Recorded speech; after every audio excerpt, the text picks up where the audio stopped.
За бүгдээрээ эзний үг рүү орцгоё. Та эзний үгийг хүлээн авахд бэлэн байна уу? За тэгээд уламжлал ёсоор бүгдээрээ хамтаа тунгалцгаая те. Тэгээд та нүдэн ханаад намайг даган тунгалан залбираарай.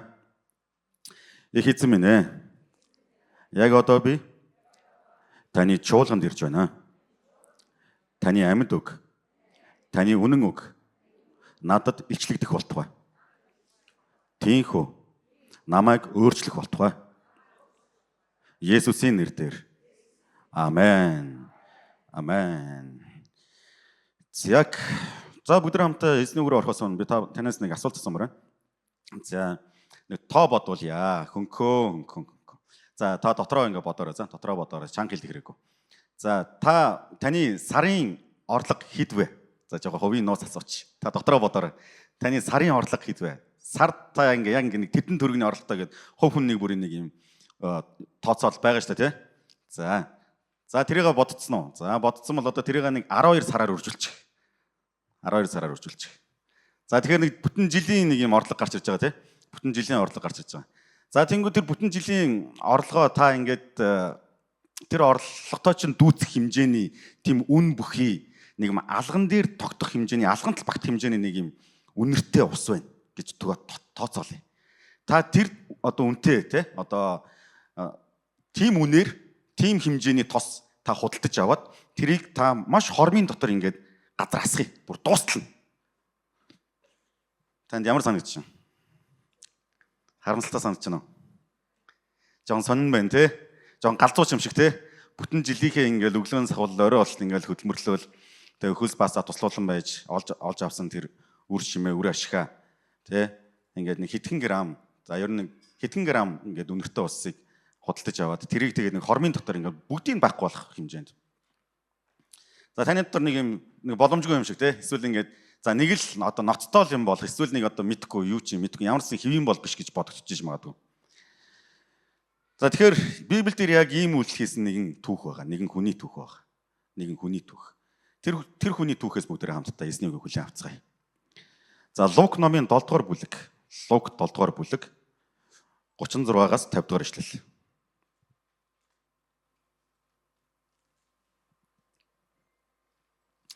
За би уншиж өгье. Фарисеучуудын нэг нь хамт зоог барихыг түүнээс хүсжээ. Есүс тэр фарисеан гэрт орж тухлан суув. Үзэгтэн тэр хотод нэгэн нүгэлт эмэгтэй байжээ. Есүсийг фарисей хүний гэрт тухлан байгааг тэр эмэгтэй дуулаад гөлтгөнэн савтай үнэт тос авчирч түүний хөлд ард талд нь зогсоод уйлж нулимсаараа хөлийг нь норгож үсээрээ арчаад хөлийг нь үнсэж үнэт тосоороо тослов. Есүсийг үрсэн фарисей үүнийг хараад энэ хэрв иш үзүүлэгч мөн юм бол түүнд хүрч буй энэ эмэгтэй хэн болохыг түүнийг нүгэлтэн гэдгийг нь мэдэх учиртайсан хэмээн бодсонд Есүс хариуд нь Симон надад чамд хэлэх юм байна гэв. Тэгтэл Симон багшаа түүнийгээ хэлгээч гэжээ. Нэгэн мөнгө зээлдүүлэгчэд 2 хүн өртөө байжээ. Нэг нь 500, нөгөө нь 50 динарын өртөө байв. Тэд төлөх чадваргүй тул тэр тэднийг хоёуланг нь өрнөөс хилтрүүлжээ. Тэгвэл тэдний хэн нь түүнийг илүү хайрлах бол гэхэд Симон илүү өгөөмрөөр хилтрүүлэгдсэн нь гэж би бодож байна гэсэнт Есүс түүнд чи зөв шүүлээ гэд тэр эмэгтэй рүү эргэж Симонд чи энэ эмэгтэйг харж байна уу? Намайг гэрт чинь орж ирэхэд чи надад хөл угаах усч өгөөгүй. Харин энэ эмэгтэй хөлийг минь нулимсаараа норгоод үсээрээ арчлаа. Чи намайг үнсээгүй. Харин энэ эмэгтэй намайг орж ирснээс хойш хөлийг минь үнссээр байна. Чи толгойг минь ч тосоор тослоогүй. Тэр харин үнэт тосоор хөлийг минь тословоо. Тиймээс би чамд хэлье. Түүний олон нүгэл уучлагдсан. Учир нь тэр их хайрлсан. Тэр харин багхан уучлагдсан. Учир нь тэр их хайрлсан. Харин багхан уучлагдсан баг хайрладаг гэд эмэгтэйд нүгэлч нь уушлагдлаа гэв. Түүний хамт тухлан сууж байсан хүмүүс хоорондоо нүглүүдийг хүртэл уучилдаг энэ хин гээч вэ гэцгэлээ. Есүс тэр эмэгтэйд хандаж итгэл чинь чамайг аварлаа. Амар тайван явдаа гэж айлдваа гэж. Амен. За энэ түүх бол одоо бас сонирхолтой гоё түүх. Тэгээ энэчнээс ингээ харах юм бол за яг энэ нөгөө сайн мэдээний 3 ном дээр Матай, Марк, Иохан дээр гардаг түүхээс өөр шүү. Тэрэн дээр болохоор нөгөө Марта Мариагийн Мар гэдэг үнэт тос те ингээд асгадаг те. Тэр болохоор яг эзэн Есүс Христийн үхлийнх нь өмнө үхэхээс нь өмнө үхэлтэн зориулж бэлддэг тэр үйл явдал байгаа тосолж байгаа. Энэ болохоор яг үйлчлэлийн ихэнх үед болж байгаа цаг хугацааны үед ер нь бол өөр газар гэсэн үг. За энэ Симон гэдэг хүн байгаа. Энэ болохоор Симон Петр ерөөсөө биш шүү. Хүмүүс андуураад байдаг. Энэ Симон Петр ерөөсөө биш. За шинэ гэрэн дээр ерөнхийдөө Симон гэдэг нэртэй нэг 10 орчим дүр гардаг. За тэрний нэг нь Симон Петр байхгүй. Яг энэ тохиолдол болохоор Симон гэдэг нэртэй фарисей хүн байгаа. За тэгэхээр бид нар одоо ингээд цаашдаа ингээд Симон гэдэг нэр уншингод нөгөө Петр байна гэж юусоо бодож болохгүй байна те. Яг тухайн үед өөр одоо хүмүүс байсан байх боломжтой шүү. За Симон гэдэг чинь одоогийн мандаа монголоор бол нэг бат ч юм уу, дорт ч юм уу, болт ч юм уу те. Ийм түгээмэл нэр баггүй. За нэг фарисей, Симон гэдэг нэртэй фарисей. Хүн Есүсийг гэртээ өрсөн, зоогонд өрсөн. За тэгээд ер нь ингээд тухайн үед бол хин нэгэн хүн те одоо эрхэм зочноо ингээд одоо гэртээ ураад зоогонд өрөх гэдэг бол нэг тийм асуудал байгаагүй. Гэхдээ нэг соёл байсан.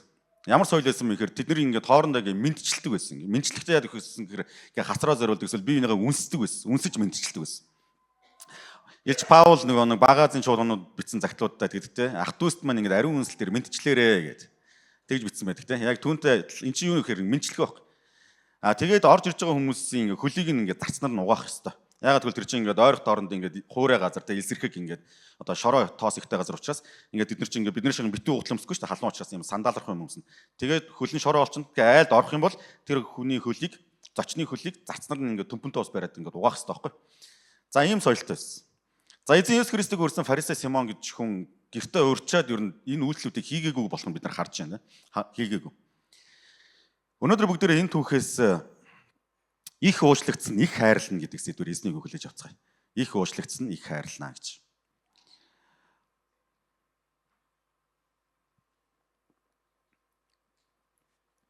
За эзэн Есүс Христийг их хайрлахын тулд бид нар их уучлагдсан гэдгийг хүлээмжлэх ёстой л гэсэн энгийн логиктой. За тэгвэл эзэн Есүс Христийг хайрлахын тулд бид нар яг хайрлал сурахын тулд яг чин сэтгэлээсээ хайрлахын тулд бид нар яг юу хэрэгжүүлэх ёстой юм бэ? Яах ёстой юм бэ? За өнөөдөр би та бүхэнд энэ түүхээс 3 зүйлийг хуваалцсан. Хамгийн нэгдүгээр эзэн Есүс Христ үнэхээр те одоо чин сэтгэлээсээ хайртай гэдгээ илэрхийлж бас хайртай гэдгээ харуулж амьдрмаар бол хайрлаж амьдрмаар бол бидний хамгийн түрүүнд хийх ёстой зүйл бол эзэн Есүс Христ юм ил тодор ирж сурах ёстой. Есүс юм ил тодор ирж сурах ёстой. Бид нэр одоо ингээд бидний хувьд ингээд одоо байгаа одоо яг бидний харагдж байгаа байдал бол яг бидний жинхэнэ дүр төрх хэрэгсээ биш шүү дээ тий. Та ингээд баруун зүүн гартлын хүмүүсийг нэг хартаа ингээд баруун талын хүнийг хартаа, зүүн талын хүнийг хартаа. Таны яг харж байгаа хүн чинь яг танд бүтэн яг жинхнээр харагдж байгаа гэж бодож байна уу? Үгүй. Ер нь бол сэтгэл зүйн одоо сэтгэл судлалын шинжилгээ ухаанд юм байдаг. Ер нь бол 82-ын зарчим гэж байдаг. Хүний яг гадна харагдж байгааг бусдад хүмүүс харагдах байдал нь бол 20% л харагддаг. Хамгийн ихтэй. 20% бол хүн харуулдаг. Харин жинхэнэ 80% нь бол дотор нь байдаг. 70 байдаг гэж үздэг. 70 байдаг. Тэгэхээр бид нар христийн амьдралд эзэн Есүс Христэд те чин зүрх сэтгэлээсээ хайртай байж амьдрмаар байгаа бол эхлээд бид нар зүгээр нэг юм амны те уншлага тунхаг эсвэл нэг гадна харагдах байдлаасаа салах хэрэгтэй гэсэн. Тэрэн дээр очихоос өмнө бид нар юу хийх ёстой вэ гэвэл зүрх сэтгэлийнхээ хувьд бид нар зөөлөн байж эзний юм үннээр очиж сурах хэрэгтэй гэсэн. Есүс юм үннээр очих гэсэн. Тэгээ эзэн бидний тэр нэг харагдахгүй байгаа 80% мэдхгүй дээ биднийг те чи үннээр ирээч гэж ивэл бас үгүй. Харин мэдж байгаа учраас чи үннээр ирээч гэж. Амен. 36-аас 40-р ишлэгийг би та бүхэнд уншиж байгаа. Фарисеучдын нэг нь хамт цог барихыг түүнээс хүсжээ. Есүс тэр фарисеийн гэрт орж тухлан сув. Үзэгтэн тэр хотод нэгэн нүгэлт эмэгтэй байжээ. Есүсийг фарисей хүний гэрт тухлан байгааг тэр эмэгтэй дуулаад гөлтгөнэн савтай үнэт тоос авчирч түүний хөлд ард талд нь зогсоод уйлж нулимсаараа хөлийг нь норгож үсээрээ арчаад хөлийг нь үнсэж үнэт тосоороо тослов. Есүсийг өрсөн фарисей үүнийг хараад энэ хэрв иш үзүүлэгч муу юм бол түүнд гар хурч буй энэ эмэгтэй хэн болохыг түүнийг нүгэлтэн гэдгийг нь мэдэх учиртайсан хэмээн бодсонд гэж хэлсэн. За энэ чинь нэг зүйл маш тодорхой харж байгаа. Тэр эмэгтэй бол нүгэлтэн гэж тодорхойлогдчихсэн нийгмээс тусгаарлагдсан хүн гэдгийг энэчээс харж болно. За яг ямар нүгэл хийсэн бэ гэж тодорхой хэлээгүй. Энд чинь яг тэр нь бол тийм чухал байгаагүй гэдэг нь ойлгомжтой тий. Яг ингээд одоо юу гэдгийг яг тийм нүгэл хийж байгаа гэж хэлээгүй тий. Одоо Иохан номын 8 дугаар бүлэг дээр завхаарч байгаа баригдсан эмэгтэй гэж бичсэн байдаг тий.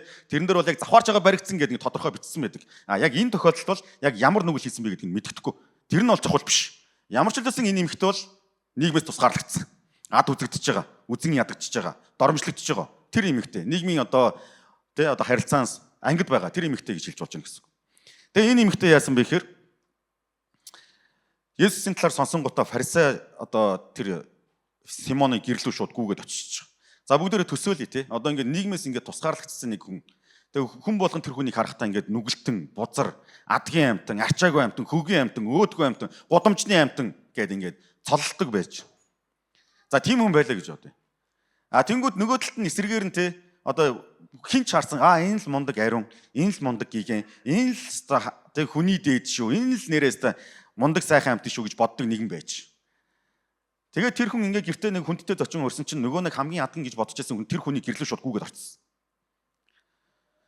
Нөгөө нэг зочинтой нь уулзах гэдэг. Тэгэхээр энэчээс ингээ харах юм бол Есүс Христийг хинбэ гэж үнэхээр таньж мэдсэн тэр эмэгтэй Есүстэй уулзахыг үнэхээр зориглон шийдэж байгааг харж болж байна. Түүний юм зүгээр байгаагаараа шууд яваад очиж байгаа. Шууд байгаагаараа яваад очиж байгаа. Тэгээ нэг гөлтгөнэн сав гэж байгаа. Тэгээ түрүүн бид нэг тооцоо бодсон те. Гөлтгөнэн сав дотор ойролцоогоор 300 орчим одоо тийм үнэрт тийм тос багтдаг. Тэр нь ингээд доогоороо юм зүлхэхэр дээгүүрээ юм нарийнхан юм одоо хоолойтой. Тэгээд дээдлэлт нь ингээд лагаар юм уу ямар нэгэн өөр одоо шингэн нэвтэрдэггүй материалаар ингээд тагладаг. Тэгээд нэг удаадаа таглана. Тэрийг ингээд задлах юм бол задлсан даруйдаал тэрийг ингээд хэрэглэх ёстой. Тэр тосыг. Тийм учраас эмэгтэй хүмүүс ер нь тэр тусыг ингээд маш ингээд одоо эрхэмлж нандинаж бид нар мэдээж тэ юудэ соёлоор бол эмэгтэй хүн ер нь бол хурим эсвэл хуримдаа зориулж эсвэл үр хөвгтүүдтэй охтуудтай өвлөх зорилгоор тэр ингээд үнд тосыг хадгалдаг. Тэгээ яагаад тийм үнд тос байгаад байгаа юм бэ гэвэл хаав байсан гямлан оройгоос юу дээр очдөг гэсэн байхгүй. Хаавсан гямлаад л байдаг тэр нэг одоо гямлаад л ургадаг тэр урамлын суурнаас үндснээс нь гардаг тэр тос. Тэгээд юудэд очиж тэр маш их ангилан, маш хүчтэй үнэртэй, маш гоё, маш тансаг. Тэгээ гөлтгөнэн сав гэдэг ийм тунгалаг чулуугаар хийсэн сав байгаа. Тэгээд ер нь бол юудэд соёлд тэр бол эмэгтэй хүний бол ирээдүйн баталгаа. Амьдралын баталгаа гэж хэлж болно. Гэтэл тэр эмэгтэй шууд тэрийгэ барьж очингуудаа хөл дээр нь толгоон дээр нь насгаад тэгээд хөлийг нь нулимсаараа угаагаад ийм үйлдэл хийсэн. Тэгээ хамгийн ихний асуудал юу байсан мэхээр тэр эмэгтэй фарисей хүний гэрлөө орох эрхгүйсэн баг.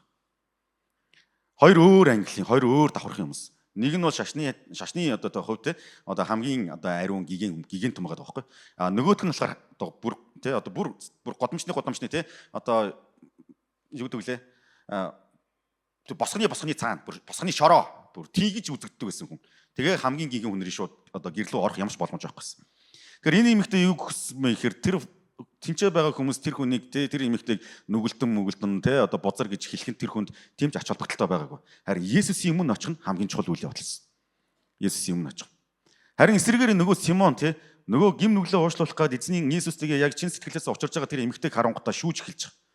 Юу гэж шүүсэн бэхээр өө энэ одоо иш үзүүлэгч муу юм бол энийг одоо мэдчихдэг юм бах та. Энэ нүгэлтэй бузар амтан гэдгийг мэдхгүй л байгаа юм бах та. Арайч тэ ингэж болохгүй штэ. За яг хөө дэтүүл номдэр Лев номдэр нэг юм юдэчүүдийн хууль байгаа. Хин нэгэн хүн өөрийгөө нүгэлтэн гэж одоо хин нэгэн хүнийг тухайн одоо нийгэм, тухайн ард түмэн одоо ах дүүс нь нүгэлтэн гэж одоо шийдэх юм үсэх юм бол нөгөөх нь одоо бузар юмтай холдож малдаа гим нүгэл хийх юм бол тэр хүнийг нүгэлтэн гэж цолчдөг. Тэнгүүд нүгэлтэн хүн бузар хүн яах ёстой вэ гэхээр бузар хүн яадаг вэ гэхээр хүний биед хүрэх ёсгүй байхгүй. Хүний биед ерөөсө хүрэх ёсгүй. Тэр хүнтэй ер нь ойрхон ч явж болохгүй. Манай Монголд нэг юм соёл байдаг гэсэн шүү дээ. Ер нь ингээд за наа чималсаа бүтэхгүй байлаа салхин доогорж гэсэн бити яв гэж нэг жилдэг байсан тийм. Ингээд одоо дээр үед бол наа дайлаар ер нь холоор ингээд тойроод яв гэх. Яагаад гэвэл цээрлээд байгаа байхгүй тийм ингээд цээрлээ. Яг үнтэй адилхан ер нь бол нүгэлтэн гэж үзэгдэж байгаа хүнийг бол ер нь ингээд хинч одоо ойртох ёсгүй бүр хүрхэн битгэл ойртох ёсгүй. Гэтэл тэр эмэгтэй шууд явж чууд тэр эзэн Есүс Христэд хүрээд хүрхэн битгэл бүр ингээд нулимсаараа хөлийн угаагаад үсээрээ тэрийг хөлийг нарчаад тийм ийм үйлдэл хийсэн. Хоёр дахь дараагийн үйлдэл байсан эмэгтэй хүн үсээ задаа тавих ёсгүйсэн. Юудэ соёлд. За яг Библиэлд өөр бол тийм хууль байхгүй л тийм. Зөвхөн юудэ соёл тийм хууль. Өөрөөр хэлбэл үсээ задгаа тавих нэг л боломж байгаа. Тэрний хөр нөхрийнхөө өмнө л задгаа тавих ёстой. Бүр ингээд хатуу тийм одоо хууль байдаг гэсэн. Тэрний юу вэ гэхээр хэрвээ хин нэгэн эмэгтэй хүн үсээ задгаа тавих юм бол тэр нь бүр ингээд завхаарсан хэмжээнд хүртэл тэгж тооцогдно. Ялтай гэж үздэг гэсэн. Тийм соёл байж тухайн үед. Гэтэл тэр эмэгтэй бүр тэрийг үл тоогоод эзэн Есүс Христийн хөлийг угаахын төлөө үсээ задгаа тавьж байгаа.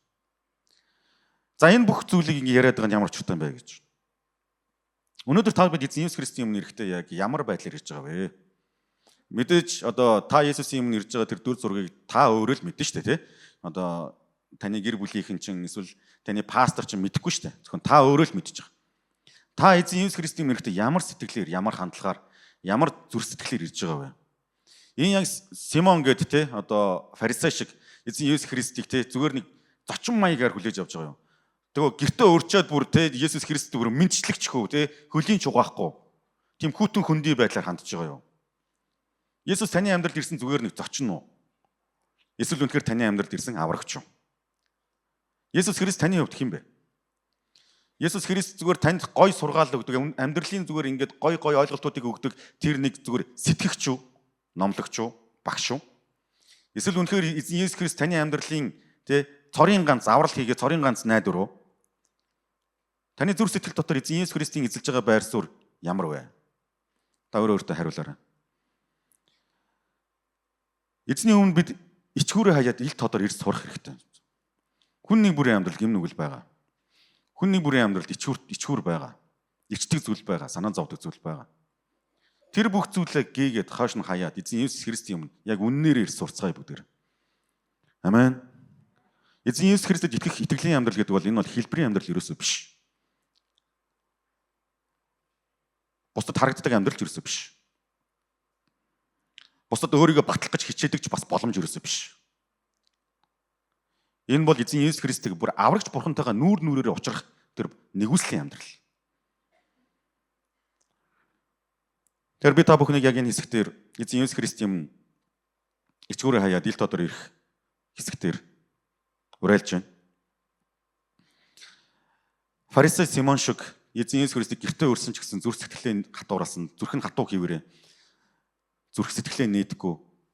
Тим нэгэн биш байцгаая. Есүс итгээд байгаа. Сүмд яваад байгаа. Залбираад байгаа. Тэгсэн мөртлөө зүрх нь хатаа. Тэгсэн мөртлөө Есүс юм зүрхээ нээдэггүй. Амны уншлаг болсон хідэн залбирлын өгтөө. Хідэн цээжилсэн Библийн ишлэлтэй.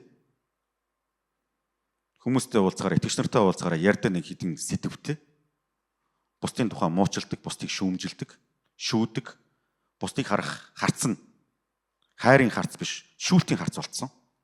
Өөрийгөө харах харц нь даруй байдал биш, харин бардамлын харц болцсон. Яг л энэ фарисей Симон шиг. Бусдыг өөрөөсөө дээр гэж үзэхэд битгий хэл. Өөрийгөө бүх хүмүүсээс дээр гэж боддог. Хинтэй ч уулзсан энэ хүнээс би юугаараа илүү вэ гэж боддог болсон. Тийм биш байцгаа яах түсэ.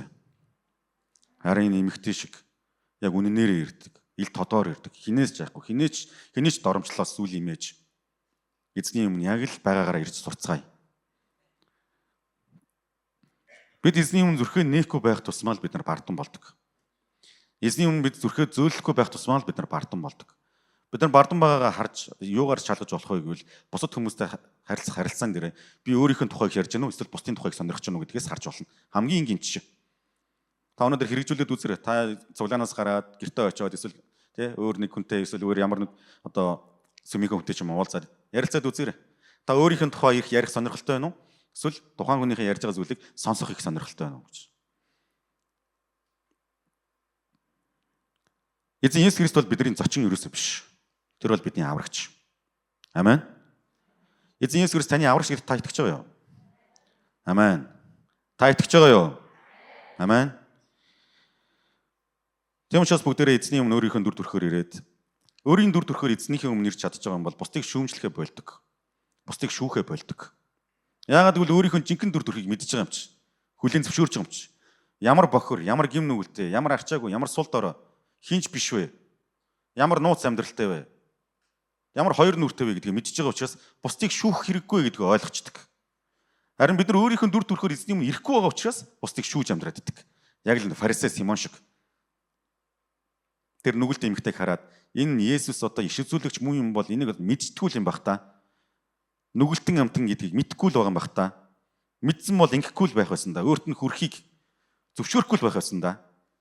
Тэнд аврал яригдчих хахад, хүний уучлал яригдчих хахад, гим нүглийн өршөөл яригдчих хахад, хүний амьдралын сэргэлт босон байгуулалт яригдчих хахад тэнцээ фарисей Симон тэнцээ шүүгээл зогсчихсон. Бүр Есүсийг хүртэл шүүгээ зогсчихсон. Тийм учраас бүгдээрээ эзний өмнө ил тодор ирж чаддаг зүрх зоригтой болохын тулд эзнээс гуйдаг байцгаая.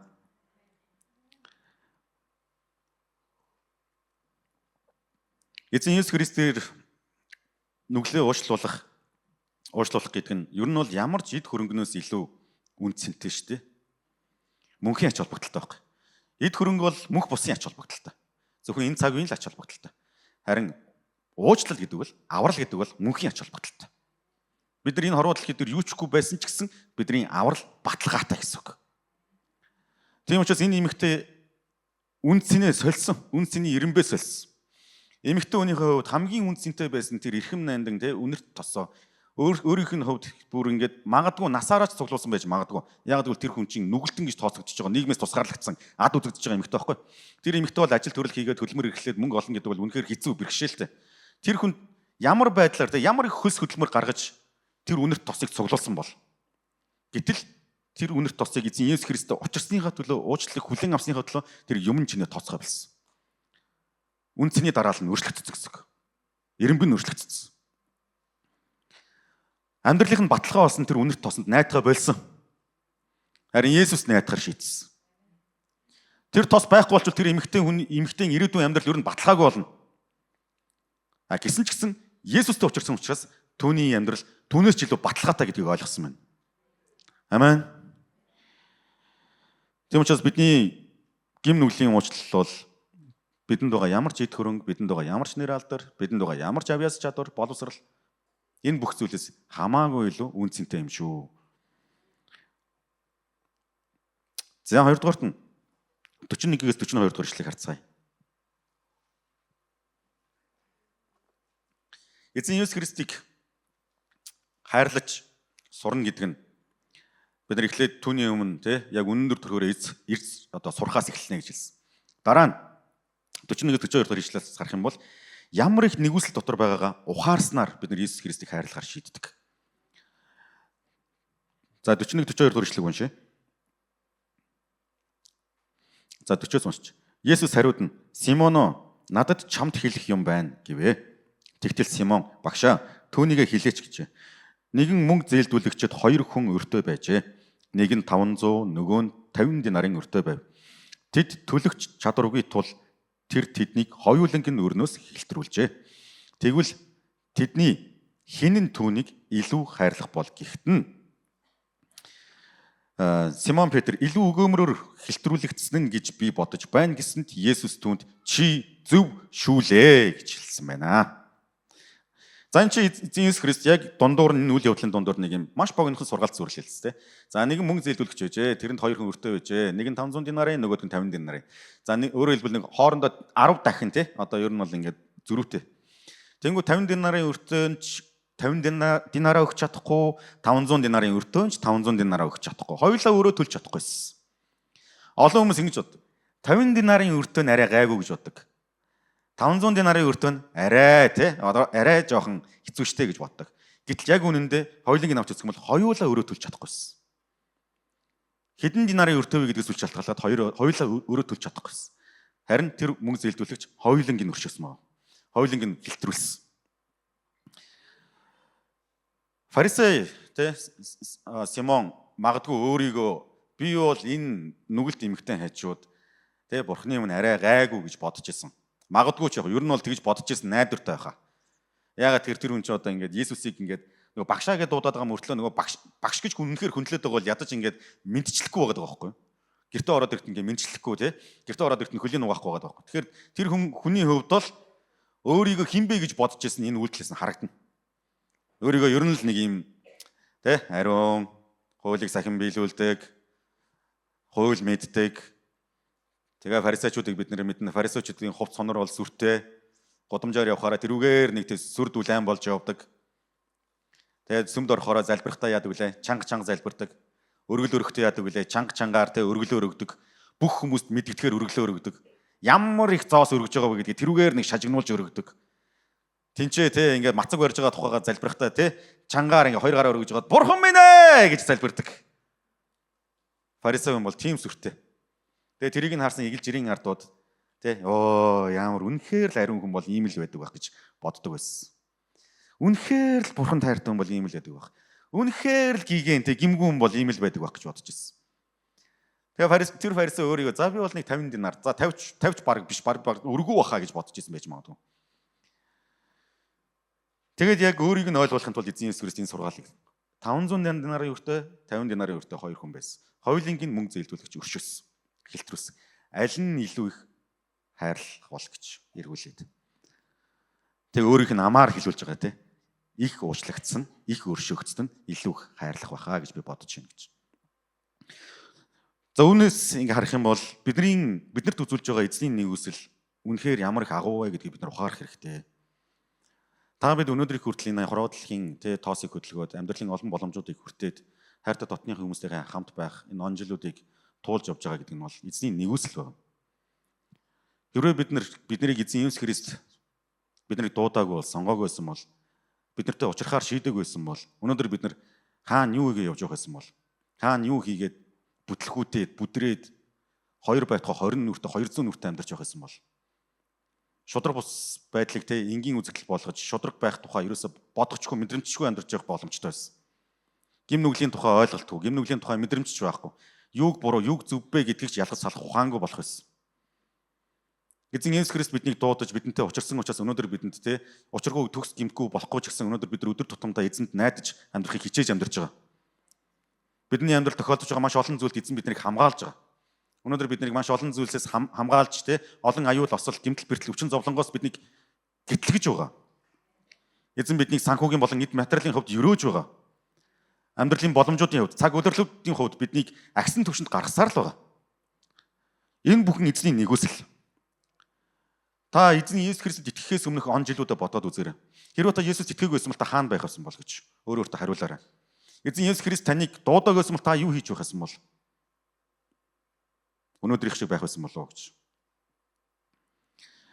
Тэр энэ фарисеу яг хэний нэгүслэлээр өдий зэрэгтэй амьдарч байгаа гэдгийг ухаараагүй. Тэр зүгээр л би мундаг гэдэг амьдралаар амьдарч байсан. Би лаг. Монголын од. Улаанбаатарын од. Амьд үгийн од. Баянголын од. Тийм амьдралаар амьдарч байсан. Хүн болгонд харуулах сонирхолтой, хүн болгонд өөрийгөө хүлээн зөвшөөрөх сонирхолтой.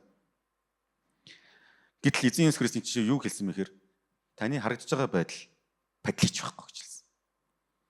Хүн нэг бүр өршөөгдөх хэрэгцээтэй. Хүн нэг бүр өөрийгөө аврах чадвар үгүй. Тэр хүний гадаад байдал, тэр хүний амьдралын нөхцөл, тэр хүний амьдралын чадвар, тэр бүхнээс үл хамааран хинч өөрийгөө аварч чадахгүй гэж. 500 динарын өртөө хүн ч өөрийнхөө өрийг төлж чадахгүй, 50 динарын өртөө хүн ч өөрийнхөө өрийг төлж чадахгүйтэй адилхан. Фарисеин вэ нүү? Эсвэл нүгэлтэн вэ нүү? Пастор нь вэ нүү? Итгэгч нь вэ нүү? Архич нь вэ нүү? Эрүүл нь вэ нүү? Хамаагүй. Бүгдэнд нэг л хэрэгцээ байгаа. Аврагдах хэрэгцээ байгаа гэж. Амен. Тийм учраас эзний нэгүслийг ямар агуу юм бэ гэдгийг ухаарч амьдрах юм бол бид эзэнд үнэхээр үргэлж талархаж амьдрна. Эзнийг хайрлахаар шийднэ. Магадгүй өнөөдрийг хүртэл та бид ингээд салж чадаагүй, ангижирч чадаагүй, чөлөөлөгдөж чадаагүй гим нүглүүд байгаа. За бүх гим нүглээсээ салцсан хүн бол байхгүй гэж би итгэж байна. Надтай адилхан. Тэр чинь юу хэлээд байна гэхээр эзэн Есүс Христ биднийг нэгүүлсээр байгааг л шинж тэмдэг. Амен. Танд үзүүлж байгаа Бурхны нэгүүлсэл үнэхээр агуу. Бидэнд үзүүлж байгаа Бурхны нэгүүлсэл үнэхээр агуу. Тийм учраас бид даруусах хэрэгтэй, даруй амьдрах хэрэгтэй. Нийгэм биднийг чи мундаг байх ёстой, чи мөнгөтэй байх ёстой, чи нэр алдартай байх ёстой, чи чаддаг байх ёстой, чи манлайлах ёстой. Чи туг бариад урагшаа явах ёстой. Чи шудраг хүний дүр тоглох ёстой. Чи шудраг бус зүйлийг шийддэг нэгэн болох ёстой гэж биднийг маш ихээр бидний эгог дэмждэг. Чи лаг, чи мундаг, чи юм гэд. Гэтэл яг тэр хэмжээндээ бид нар үнэхээр хүрч чадах уу гэдэг асуулт байна. Чадах уу? Чадахгүй. Тэгэхээр бай өдрийн өдөр тутмынхаа амьдралд олдож байгаа боломжондоо эзэнт талархаж, найдаж амьдрах юм бол бидний амьдралд, бидний хувьд үнэхээр амьдралын маш олон зүйлсийн араас хийд ими цаг үрдэгэ болно гэж. Яг энэ нүгэлт эмэгтэй өөрийгөө за би бол нүгэлт юм байна гэж хүлээн зөвшөөрч эзэн рүү гүйж оцсонтой адилхан. Түүний хувьд хамгийн нэн тэргүүний хэрэгцээг ухаарсан. Түүний хувьд хамгийн нэн тэргүүний хэрэгцээ бол уучлал аврал байсан гэдгийг хүлээмжшүүлсэн учраас тэр эзний юм шууд яваад очиж байгаа. Амен. За ингэж хэлж байгаагаараа би ингээд одоо юу гэдэг. За бид нар юуны төлөө амьдрах ёсгүй гэж юусоо хэлээгүй. Юутайч байж болохгүй гэж юусоо хэлээгүй.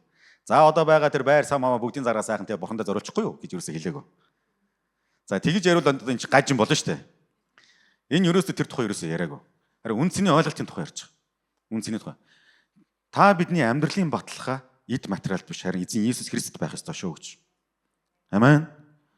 Би дахиад хэлье. Бидэнд байгаа бүх зүйл харагдаж байгаа энэ материаллык те объективны энэ юмнууд бол төр зурх.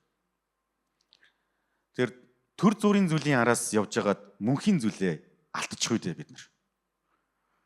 Мөнхийн ач холбогдлоо гээчихгүй дээ. Мөнхийн үнцэнтэй чухал ирэмбэ алдчихгүй дээ. Гэж та бүхэнд уриалмаар байна. Тэр бүгдээрээ яг энэ хэсгээр өөрсдийнхөө эзний юм ямар гим нүгэлтэй, эзэнд ямар их өртөө вэ гэдгээ ухамсарлцгаая, дахин харцгаая. Эзний юм нэрэхтэй зүгээр нэг юм авах хандлагатай байдгаасаа болцгоё гэж уриалмаар байна. Ингэж өгөөч, тэгж өгөөч, гууж байна, ивэж өгөөч, өрөөж өгөөч, идгээж өгөөч, хангаж өгөөч, амжуулж өгөөч, бүтээж өгөөч, амжилтанд хүргэж өгөөч гээл. Дандаа өгөөч. Өгөөч, өгөөч, гууж байна. Өөрөөр хэлбэл тэр авах гээд байгаа зүйл нь миний хувьд, бидний хувьд маш чухал байгаад байна л гэсэн үг шүү дээ.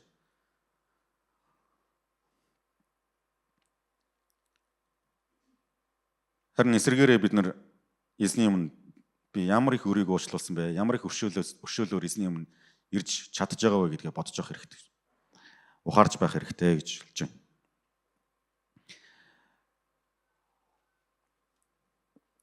За энэ дээр нэг зүйлийг бас сануулах хэрэгтэй. Тэрний юу гэхээр Бурхны уучлалыг хүлээж авах гэдэг бол энэ бол төлбөр төлөх тухай ерөөсөө биш. Энэ бол эзэн Есүс Христ бидэнд өгч байгаа үнэгүй бэлэг Бурхны уучлал бол. Хэрвээ бид Есүст итгэж л байгаа бол танд Бурхны уучлал өгдөнө. Бид ямар ч гим нүгэлтэй, ямар ч алдаа дутагдaltaй байсан, ямар ч сул дорой байсан эзэн Есүс Христийн нэрэнд итгэж байгаа бол эзэн Бурхан биднийг уучлана. Тэр нь үнэгүй ирнэ. Түүний уучлалыг хүртэхийн төлөө сайн үйл хийгээд хэрэггүй. Түүнээр уучлуулахын төлөө сайн одоо юу гэдгийг хүн болох гэж хичээгээд хэрэггүй. Тэр ерөөс ямар ч амжилтанд хүрэхгүй. Яг л фарисей шиг ямар ч амжилтанд хүрэхгүй. Гэхдээ энэ нь юу гэдгийг за ямар ч сайн зүйл хийх ёсгүй мэн гэж одоо бодоход хүргэж болохгүй бас. Хэрвээ бид үнэхээр уучлагдсан бол бидний уучлагдсан уучлалаар дамжуулаад бидний дотор ариун сүнс орж ирж байгаа. Тэр ариун сүнс бидний амьдралын зам мөрүүдэд биднийг юу хийх ёстойг чиглүүлж өгч байгаа. Түүнд дуулууртай байх юм бол бидний үлдэж байгаа үйлдэл маань Бурхны таалалд нийцсэн түүний дуудлагын дагах үйлдэлүүд байх болно. Амен. Харин зүгээр өөрөөрөө таалагдах гэж хичээх нь бол Бурхны юм боломжгүй гэж. Ямар ч Бурхны оролцоо байхгүй, ямар ч Бурхны удирдамж байхгүй. За Бурханд би таалагдахын тулд нэг Библийг нэг жилдээ нэг 3 удаа уншчихъя гэж хичээгээл те. Тэгэл одоо юу гэдэг би Библи 3 удаа уншсан учраас Бурхан намайг таалах ёстой гэж бодохгүй байцгаая гэсэн үг. Бурхан таалагдахын төлөө би өглөө болгон 4 цаг цэрээ чимээгүй цаг 2 цаг хийдэг байцгаая. Хийгээл шийдэл. Тэнгүүтээ өглөө болгон би 2 цаг чимээгүй цаг хийж байгаа учраас Бурхан намайг таалах ёстой гэж бодохгүй байцгаая гэсэн үг. Амен. Уучлал бол сайн үйлээр ирдэг юм аа. Энэ бол зөвхөн Бурханаас ирдэг, үнгүүгээр ирдэг бэлэг юм аа. Тэгэхээр хамгийн их одоо уучлагдсан гэдгээ мэдж байгаа хүн бол Есүс Христийг хайрлах шийдвэрийг хамгийн ихээр гаргана. Тэгээ та өөрөөс асууж болно. Та Есүс Христэд хэр их хайртай гэдгийг илэрхийлж амьдардаг вэ? Хэр их? За та ингээ хайртай хүндээ ингээд хайртай гэдгийг илэрхийлдэг үсэ те. Одоо аавда ч юм уу, ээжтэй ч юм уу, эсвэл үр хүүхдүүдтэй ч юм уу, хань жилтэй ч юм уу те. Ингээд хайртай гэдгийг илэрхийлдэг үсэ те. Яг үүнтэй адилхан та Есүс Христэд хайртай гэдгийг илэрхийлдэг үү, илэрхийлдэггүй юу гэж би танаас асууя. Та тэгээ дотроо хариулаарай. Илэрхийлдэг байлгүй дээ. Аамен. Хэрвээ тийм биш бол хэрвээ бас тийм хангалттай биш бол бид нар нэг зүйл дээр бодох хэрэгтэй. Юу гэхээр би Есүс Христээс уучлал авсан гэдгийг ер нь бодож ойлгож байгаа юу гэж асуух хэрэгтэй. Уучлагдсан гэдгийг мэдчихэж байгаа юу гэж асуух хэрэгтэй өөрөөсөө. Би эзний нэгүсэл дотор амьдарч байгаа гэдгийг хүлээмжшүүлж байгаа юу гэдгийг ойлгох хэрэгтэй.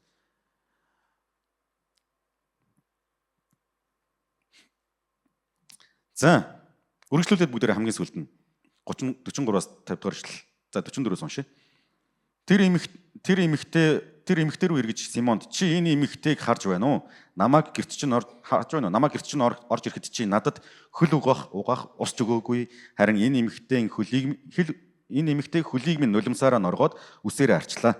Чи намайг үнсээгүй. Харин энэ эмэгтэй намайг орж ирснээс хойш хөлийг минь үнссээр байна. Чи толгоог минь ч тосоор тослоогүй. Тэр харин үнэт тосоор хөлийг минь тослов. Тиймээс би чамд хэлье. Түүний олон нүгэл уушлагдсан. Учир нь тэр их хайрлсан. Харин багхан уушлагдсан баг хайрладаг гэд нэмэгтээд нүгэлч нь уушлагдлаа гэв. Түүний хамт тухлан сууж байсан хүмүүс хоорондоо нүглүүдийг хүртэл уучилдаг энэ хин гэж вэ гэцгээлээ. Есүс тэр эмэгтэйд хандаж итгэл чинь чамайг аварлаа. Амар тайван явдаа гэж айлтваа гэж хэлсэн. Амен. За энэ хэсгээс хэрвээ бид үнэхээр Есүст итгэж Есүсээр уучлагдсан гэдгээ ойлгож хүлээмжшүүлж мэдж байгаа бол бид түүнийг хайрлах шийдвэр гаргадаг байх учиртай. Тэр хайрлах шийдвэр нь үйлдэлтэй байх хэрэгтэй. Хайрын үйлдэлтэй байх хэрэгтэй. Яг л энэ эмэгтэй шиг.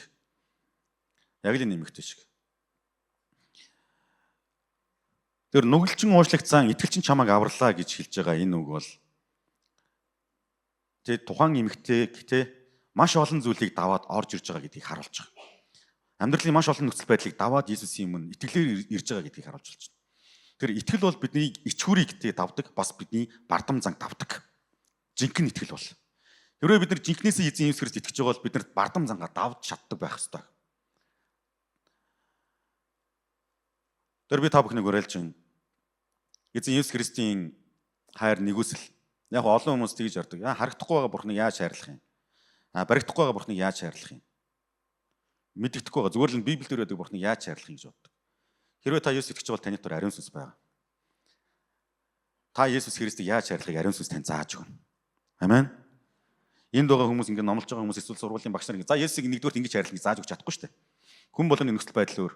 Тэ? Энэ нүгэлт эмэгтэй хувьд өөр, тэр фарисеийн хүн юу ч гэсэн хувьд өөр. Тэр хүн нэг бүрийн хувьд Есүс Христэд хайрын үйлдэл үзүүлэх үйлдэл бол өөр. Хайр илэрхийлэх арга зам өөр. Тэр би таныг ариун сүнсээс гуйгаасаа гэж хүсэж байна. Тэр бидний амьдралыг харах өнцгөө бас ингээд дахин бас нэгтлаасаа гэж би та бүхнийг үнэхээр уриалж байна. Бид яг юуны төлөө амьдарч байгаа вэ? Жилээс жилд болдог цагаан сар амжилтаа сайн хийхин төлөө юу? Эсвэл энэ амьдралын он жилүүдийг нэг үр ширээ нэг ачаахан шиг даваад дараад дуусгахын төлөө юу? Бидний амьдралын зорилго юу юм бэ? Эцэст. Христэд итгэсэн гэдэг энэ итгэлийн амьдрал маань утга учир нь яг юунд оршин вэ? Юуны төлөө? Яах гэж? Тэгээд юу гэж? Итгэлийн амьдралаар амьдралаа гэж тэгээд юу гэж? Тэгээд яах юм? Эцэстээ юунд хүрэх юм? Би та бүхнийг энэ асуултанд хариулаасаа гэж хүсэж байна. Амен. Тэгээ хайрын үйлдэл гэдэг бол энэ баяр хөөрийн улмаас, итгэлийн улмаас гарч ирэх үйлдэл. Эзэн Есүс Христэд зориулж байгаа тэдгээр бүх үйлдэл юу ч хийж болно. Одоо энэ эмэгтэй хувьд бол тэр тосыг асгаад хөлийг ингээд тэгээ тосолж байгаа бол нулимсаараа ингээд угаагаад хөлийг нарчиж байгаа бол магадгүй бидний хувьд ажил амьдралаа Есүсийн төлөө зориулж болно. Хийж байгаа бүх зүйлээ Есүсийн нэрийг алдаршуулахын төлөө зориулж болно. Санхүү эд мөнгөө зориулж болно. Эрх мэдэл, албан тушаалаа зориулж болно. Юу ч байж болно. Авьяас чадвараас зориулж болно. Тэр нь гэхдээ хайрын улмаас баяр хөөртэйгээр үлддэг байх хэвээр. Есүс үйлчилж ингээд цөмд үйлчилж ингээд бүр ингээд залхацсан байдлаа байгаад байж болохгүй ингээд өөстө зовцрагдсан тийм ингээд зовоол ядраал тэгэл нэг хүнд үйлчилж өгж байгаа юм шиг ингээд зөхрөөл тэгэл одоо жишээлбэл би ингээд гарч ирээ ингээд намсан чинь бүр ингээд ядарсан амтан гарч үйл яах юм ингээд ёо ядарч өглөө нэг санал байна нөхөө гэл ингээд тийм ста өчтөр уржигдчихгаа ингээд номлоо бэлдсэн чинь амар ядарчлаа ёо за та нарыг хайтайхан сонсчихгүй заа ёо гэл ингээд бүр ялархаад байвал танд ямар санагдах вэ? Тэгэл эн чинь нэг ус зөөж байгаа ухтаж гарч ирэх гэхдээ те эн чинь ир зогсон готой. Маа өөр авчих гэл ингээл те. Ийм байдлаар хандвал яах вэ? Эсвэл ингээл ухтаж хийж байгаа хүмүүстэй ингээ үүдэнд ухтаж хийж байгаа хүмүүс энэ чинь хүмүүсээ ерөөсөө ухтахгүй те гараа карманда хийчихэл ингээл за. За ор гэл ингээл. Ор уршаа шахаж уучраа. Гэл те.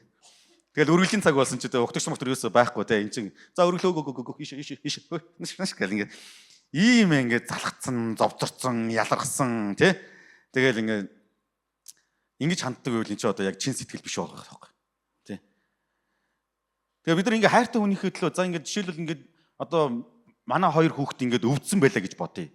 За ээлжлэл одоо ч гэсэн өвдчлээ л да ханаад үрсэн. Тэнгүүд ингээд хүүхд өвдөнгүүд ингээд аав ээж нь хараад ямар ядаргаатай олон өвддөг юм бэ гэж бодох. Тэгээд өвдөөд те за ийм юм авч өгөхөс хөөш юу вэ нүү чамд мөнгө ч байгаа мó хөөе гэдэг. Гэдэггүй үстэй. Энэ мөнгө байхгүй л те нэр ажил төрлийн юм чинь. За яг би нэг ийм юм авч өгье заяа антибиотик авч өгье. Хоолойч өвдсөн те одоо яг за ибупрофен аваад өгч заяа 400 таг. Тэгээ мөнгөөрөө нэг юм ингээ имийн сан ороод авч өгөнгө те ялархаал те. Ямар их мөнгөөр юм авчваа хэвээр нэрэ. Шалт юм хэвээр нэрэ. Нэг ибупрофен авч ирсээс нэрэ хитэн килограмм мах авцсан дээр байсан юм гээл те. Ингээд зовцроод байвал энэ яг хайр мөн үү? Хизээч бид нар хайртай хүнтэй тэгдэхгүй шүү дээ, тэ? Одоо хайртай асууж жишээлбэл ингээд 3 сарын 8 болоод 2 сарын 14 Валентины баяр болсон чинь эрэгтэй нэмэгтэй цэцэг авч өгсөн чинь ингээд тоолол тэ. За зин цэцгийг авч өгөө яг гээл тэ. Авч өгөнгөд дандаа ингээд авсан мөнгөө бодоол тэ. Йоо ямар их мөнгөөр авчлаа. Пүүс нодлон 5,000-аас энэ жилээс 20,000 болсон шүү дээ ингээл тэ. Тэгэл ингээд өгөхгүй байгаал ингээд хизээч бид нар хайртай хүнтэй хайрын илэрхийлэл ингэж ажилдгүй шүү дээ. Хэрвээ танд нэг хүн хайртай гэчихэд ингээд үйл ямар вэ те? За ингээд би чамд хайртай шүү. Би чамд үнэхээр хайртай шүү гэх. Тэнгүүд хоёулаа хоолнд орё гээ те. Хоолнд орё гэнэ яг орох гэсэн чи орохгүй те. Гадуур нь ингээд явж байгаа л за хоёулаа гэртээ арчиг гэл ингээд те. Өөрөөр хэлбэл юу гэхээр хайр хизээч ингэж илэрхийлэгдэх. Тэгэхээр бид нар Есүс Христтэй харилцаа маань үнэхээр ийм байгаа юм шүү дээ. Ингээл зовцроол, ядраал Есүсийн өмнө нэг юм хийж өгөх гээд байгаа юм шиг те. Есүсийн өмнөөс нэг амьдраад байгаа юм шиг те. Йоо энэ амьдрал чинь ямар ядаргаатай юм бэ Есүсээ. Йоо ямар хэцүү амьдралаар намайг амьдруулад байгаа юм бэ гэл те. Ингэж амьдрал. Тэгэл гуугаал энэ асуудлыг шийдээд өгвөл өгчих. Тэгвэл би итгэе. Энэ залбирлыг сонсвол сонсчих. Үнэхээр бурхан юм бол. Тэгвэл яах вэ даагъя? Бид нар учиргүй тийхгүй л байх л та хүмүүс яажуд. Гэтэ зүрхэндээ тэгж байгаа юм шүү дээ. Одоо Библийн сургууль сурж байгаа оюутнуудаа би тэгж хэлдэг байхгүй. Үгүй та нар ер нь ингээл яг багш нарын өмнө сураагүй шүү дээ. Та нар ингээл сурснараа та нар сурна уу, байна уу, төгснө үү, байна уу? Бидэнд падлээч байхгүй. Яг үнэндээ бол та хэний төлөө сурж байгааг л та Есүсийн төлөө сурч байгаа. Бас өөрийнхөө төлөө сурч байгаа. Есүс таныг дуудсан дуудлагыг улам илүү таньж мэдэж ойлгохын тулд та сурч байгаа. Болохоос биш та бидний төлөө даалгавар хийж өгөөгүй. Амен. За манай оюутнууд байгаа те. Амен. Тэгэхээр бид нар те яг энэ эмгтэйгээс ингэ сурах юм бол харах юм бол яг Симон Петр бол тийм ч Есүс рүү ерөөс ямар ч үйлдэл хийгээгүй. Мэдчлээчгүй, хөлийн чугаагүй, угтаж чаваагүй зүгээр нэг юм хоолнд өрсөн болсон, зоогонд өрсөн болсон. За манай дээр нэг сайхан хоол идчихээрэй. За би нэг мах чанцсан байгаа. Тэгээ өөрөө орж ирээ сайхан идчихгүй юу гэл те. Тэгээ ороод ирэнгүүт ерөөс тоогоогүй тэр Есүсийг. Есүс бол яг тэрүүгээр яг үйлчлээ эхэлж чадвал мандуулж ирсэн шүү дээ. Тэрүүгээр чинь яг баруун солгоогүй ингээл гайхамшиг үлдээл те. Хүн болон Есүсийн тухай шагшин магтаа. Хүү энэ ч гэсэн хин бэ? Юу вэ? Хаана юу болоод байна ингээл амар юм болж ирсэн. Тэгсэн чинь тэр фарисей үнэн даан байгаа байхгүй. Зүгээр нэг Есүс багшаа би таны нэг зоогонд өрөх гэсэн. Үлсэд цангаас хэцүү л байгаа илгүү те. Орой ороод нэг хоол идчихээрэй зөө. Окей. Тэгээс чи Есүс яг дуулахаар яваад очсон байгаа байхгүй ингээд. Тэгээ яваад орсон чинь юусэн мэнчлээчгүй, хөлөн гарын шугаагүй, угтаж шаваагүй. Тэгээ Есүс одоо яг тэнцээ тэгжилсэн. Чи намайг үнсээгүй. Чи надад балгуусч өгөөгүй. Хөл угаах балгуусч өгөөгүй. Харин энэ нэмэгтэй нулимсаар миний хөлийг угаасан. Чи миний толгойч тослоогүй. Харин энэ нэмэгтэй өөрт байгаа хамгийн үнд тосоор миний хөлийг тослсон. Чи миний хөлийг арчиж өгөөгүй. Энэ нэмэгтэй үсээрээ миний хөлийг арчиж өгсөн. Тийм учраас энэ нэмэгтэй бүх нүгэл уучлагдсан гэж хэлсэн. Амен. Та Есүсийн төлөө юу хийж байгаа вэ? Би танаас асууя.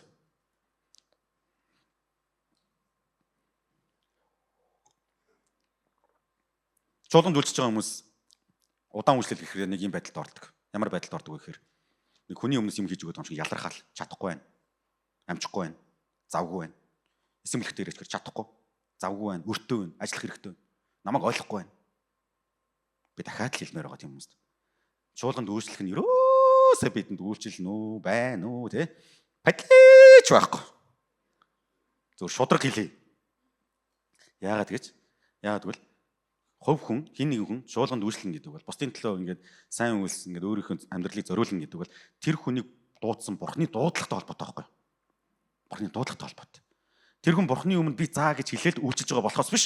Энд ч байгаа нэг хідэн пасторуудын төлөө те ингээд үйлчилж өгж байгаа хэрэг ерөөсөө биш. Тэгээ олон ингээд би одоо ингээд 20 жил, 19 жилдээ ингээд чуулганд үйлчилж байна. Олон тийм одоо хүмүүстэй таарлаж ирсэн. Эсийн мөлийн удирдагч бай, өөр одоо магтаалын багтч бай, эсвэл өөр одоо юу гэдэг янз бүрийн одоо хэсгүүд дээр. ингээ үйлчлэл ингээд ял болгоцсон хүмүүс байгаад ял болгоол ингээ ялархаал хэцүү ингээл зовоол. Тэгэл баг үйлчлэхгүй байвал би баг аз жаргалтай амьдрах гэдэг ингэж ярьж байгаа хүмүүс ч гэсэн бас байдаг. Тэгээ зарим тохиолдолд би юу гэж хэлдэг вэ гэхээр яг үнэнд бол үйлчлж байгаа учраас бид нар хамгаалагдж байгаа гэдгийг хэлмээр байдаг. Яг юм яг практикт бол тийм байхгүй. Бид нар чуулганд үйлчлж байгаа учраас маш олон зүйлс хамгаалагддаг байхгүй. Бас жоохон ингээд ойр дотны хүмүүс ахвал жоохон зэмлдэг. Чи юу яриад байгаа юм чи? Битээ донгосоод орооч гэх. Зүгээр үнэхээр ингээд л те яг итгэлтэр сайн өсөөг юм бол окей. За тэгвэл үйлчлээ болчихоо. Ингэж одоо ялархаад яах вэ? Угаасаа ингээд бурхан биднэр дутхгүй, танаас дутхгүй, чамаас дутхгүй, надаас дутхгүй. Би байхгүйсэн ч гэсэн чуулганы үйл үйлчлэл явагдана, та байхгүйсэн ч гэсэн чуулган явагдана. Гагцгүй би дуудагсан уу гэдэгтэл үнэнч байна уу гэдгийг асуудал яригдана гэж. Амен. Тэгэхээр энэ хэсгээр бидний хариу үйлдэл бол маш тодорхой байх ёстой. Чин сэтгэлийнх байх ёстой. Би та бүхнийг эзний өмнө ирээд асуугаасаа гэж үнэхээр хүсэж байна. Би Есүсийг тэг үнэхээр хайрлаж байгаа юу? Үнэхээр хайрлаж чадахгүй бол би үнэхээр уучлагдсан гэдгийг үлээмшөөрч байгаа юу? Тэр мэдрэмж надад байгаа юу? Есүсийн нэгүсэл тэр агуу их нэгүсэл миний дээр байгаа гэдгийг би юу мэдэрч байгаа юм уу? Тийм мэдрэмж ойлголт надад байгаа мó гэдэг асуултанд дээр очих хэрэгтэй. Зүгээр л амьдралын боломжуудыг ашиглаад яаж хийж байгаа аархан саархан зүйлийг нийлүүлж байгаа нэг амьдралаа болгоод авчих гэсэн итгэл үнэмшлэр явж гэнэ үү? Эсвэл үнэхээр аврагдсан зүрх сэтгэлээр аварсан сэтгэлгээгээр хаанчлын сэтгэлгээгээр амьдарч гэнэ үү? Гэдэг өөрөөс асуух хэрэгтэй байна. Хамтаа босцгоё бүгдээ.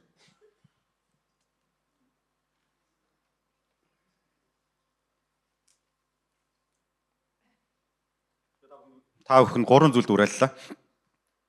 Эзэн Есүс Христ бол бидний гэрт орж ирсэн зүгээр зочин ерөөсө биш ээ. Тэр бол та бидний аврагч. Амен.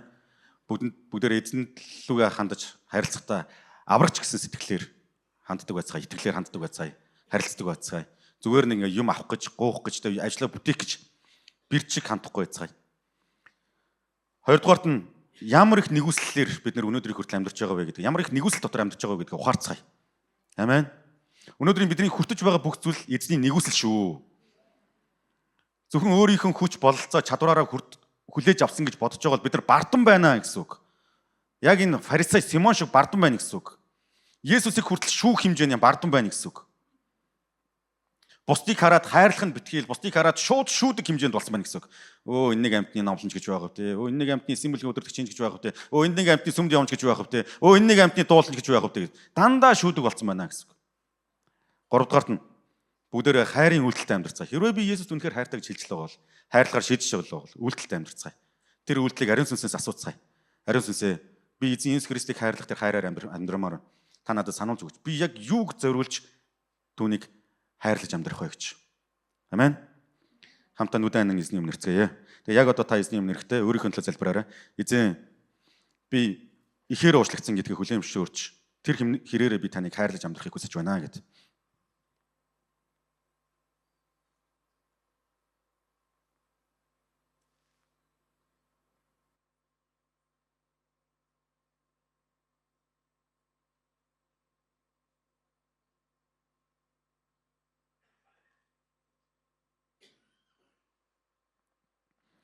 Их эзэн минь бид танийхаа өмнө ирж байна. Тэгээд таны бидэнд зөвшөөрч байгаа энэ цаг мөчид эзэн үнэхээр бид таны хайр, инэрл, өршөөл, нэгүсэлд талархаж байна. Бидэнд үзүүлж буй таны гайхамшигт нэгүсэл бүрийн төлөө, өршөөл бүрийн төлөө тандаа талархаж алдрыг өргөж байна. Аав бид өнөөдөр амьдрал дээр үнэхээр сул дорой, хүчин мөхс, гим нүглэлтэй олон талбарууд байгаа. Тэдгээр өөрсдийнхөө өндөр төрхийг харж амьдрмаар байна бид. Үннээрээ таны өмнө ирж сурмаар байна. Таны өмнө ирэхдээ бид хэлбэрддэг нэгэн баймааргүй байна эзэн минь. Бусдаас өөрийгөө дээр гэж үзэж, бусдаас илүү сайн гэж, харуулах гэж, батлах гэж хичээдэг нэгэн баймааргүй байна. Харин таныхаа өмнө ирэхдээ зөвхөн өөрөөрөө ирдэг, хинтэж харуулдаггүй тэр дүр төрхөөрөө ирдэг баймаар байна Есүс. Ичгүүрээ давдж тандаа итгэмээр байна Есүс. Хайртай Аав минь. Бид үргэлжлүүлэн танаас гуйж байна. Та биднийг ямар их нэгүслэр нэгүүлсэн бэ, өршөөсөн бэ гэдгийг та бидэнд сануулж өгөөч. Өршөөж өгөөч. Бидний ямар их гим нүглийг та уучлж, гимгүү гэж тооцож, бидний гим нүглийн төлөөс болсон юм бэ гэдгийг та бидэнд дахин сануулж өгөөч. Бид хизээч гим хийж байгаагүй юм шиг, эсвэл өөрөө ямар ч гимгүй юм шиг аашилж байсан бол, авирлаж байсан бол, хандаж байсан бол, үйлдэж байсан бол, бусдыг шүүж байсан бол, доромжилж байсан бол, гадуурхаж байсан бол, ад үзэж байсан бол та биднийг уучлаарай эзэн минь. Өөрийнхөө нүдэнд байгаа дүнзийг харахгүй байж бусдын нүдэнд байгаа үцгийг авч өгье гэж чичирж байсан бол та биднийг уучлаарай эзэн минь. Өөрөө ямар ч уучлагдах шаардлага байхгүй гэж бодож байсан бол, муухарлаж байсан бол та биднийг уучлаарай. Яг одоо бид таны өмнө үннээр ирж байна. Бидний бохир заваан байдлыг, гим нүгэлт байдлыг та бүгдийг мэдж байгаа. Хинт ч хилдэггүй, хинт ч харалдаггүй. Бүгдээс нууж чаддаг тэр нууц амьдралыг ч гэсэн та бүгдийг мэдж байгаа. Бид таны өмнө яг үннээр ирж байна. Та биднийг өршөөгч. Та бидний гимээс хэлтрүүлээч эзэн минь. Хайр та аав минь. Үргэлжлүүлээд бид танаас гуйж. Таныг хайрлах хайранд та биднийг суралцуулаач. Таныг хайрлах хайрын үйлдэлд та биднийг суралцуулаач. Есүсээ бид танд хайртай гэж хэлчихэд амьдрал дээр ямар ч хайрын үйлдэл гаргадаггүй байсан бол та биднийг уучлаарай. Таныг хайрлах тухай огтхонч боддоггүй байсан бол та биднийг уучлаарай. Танаас ямар их хിവэл, өршөөл, нэгүслийг хүртсэн бэ гэдгээ мэддэггүй байсан бол та биднийг уучлаарай эзэн минь. Та бидний амьдралд байгаа бүх зүйлийг нэхээгүй. Та бидний амьдралд байгаа эд баялагийг биднээс нэхээгүй. Харин бидний зүрх сэтгэлийг та биднээс хүсдэг. Бид зүрхээ нээж байна, зүрхээ зөөлөж байна. Хайр та аав минь, бид танд итгэсэн итгэлийн амьдралд үнэхээр ялрахж байсан бол та биднийг уучлаарай. Хин нэгний өмнө ямар нэгэн байдлаар бусдад хийж өгж байгаа юм шиг айшилж байсан бол та биднийг уучлаарай. Танд үйлчлэх үйлчлэл маань цэвэр ариун байх болтугай, чин сэтгэлийнх байх болтугай, итгэлийнх байх болтугай, баяр хөөрөх байх болтугай. Яларсан зүрх сэтгэл байсан бол та биднийг уучлаарай. Гомдолсон зүрх сэтгэл байсан бол та биднийг уучлаарай. Хоёр нүртэй байсан бол та биднийг уучлаарай Есүсээ.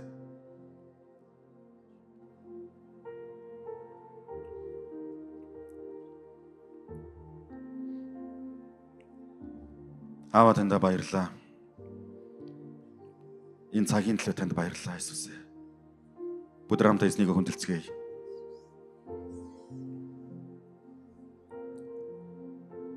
Амигмен надад өгсөн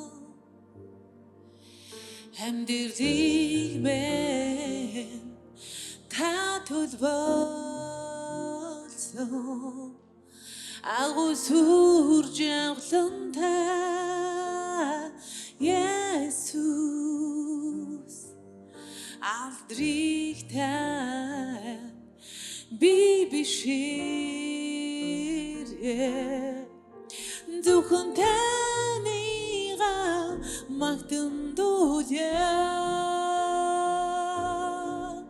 зүрх сэтгэлээ тандан өргөё дулах тумэн зөвхөн танд хүрээ дусашгүй миний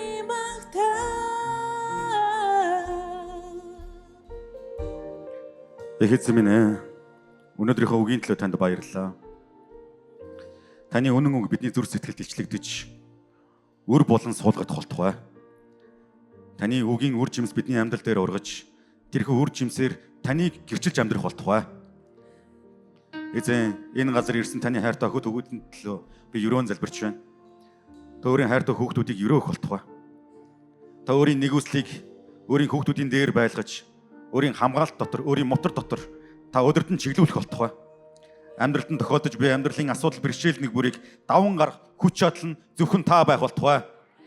Амьдралд нь үнэхээр гарцгүй мэд санагдаж байгаа, яахаа мэдэхгүй байгаа амьдралын нөхцөл байдал тулгамдсан байвал, тулгарч байгаа бол эзэн таны ариун сүнсний мэрэгэн оюун ухаан өгөгдөх болтугай. Есүс эзэн, энэ газар хүрэлцэн ирсэн таны өмнө нүдэн ханаад гараа өргөн зогсож байгаа хүүхэд нэг бүрээ та өрөөх болтугай.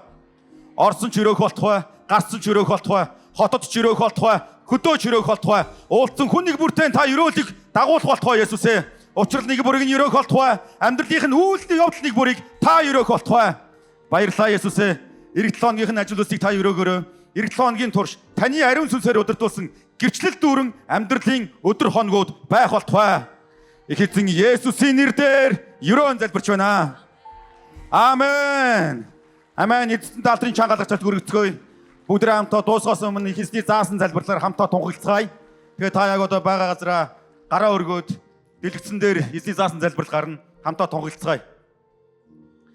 Тэнгэр дэх бидний Аава, таны алдар ариунаар дуурсдагвай. Таныг хаанчлал ирдэгвэ. Таны таалал тэнгэрчгээ газарт бас биелдэгвэ. Бидний өдөр тутмын хүнсийг өнөөдөр бидэнд хайрлаач. Бид үртэнгүүдээ уучлсны адил өөрсдөө минь өөрийг уучлаач. Биднийг уруу таталд нь бүү автуулаач. Ёрын муугаас гэтлгээч. Хаанчлал, хүч чадал, алдар суун мөнхөд таних. Амен. Амен. Эзэн дотор амар тайван сайн хайраарай та бүхэн маань. Эх 7 хоногийнхын ажил үсийг бидний эзэн өрөөнд сөхөх болтугай.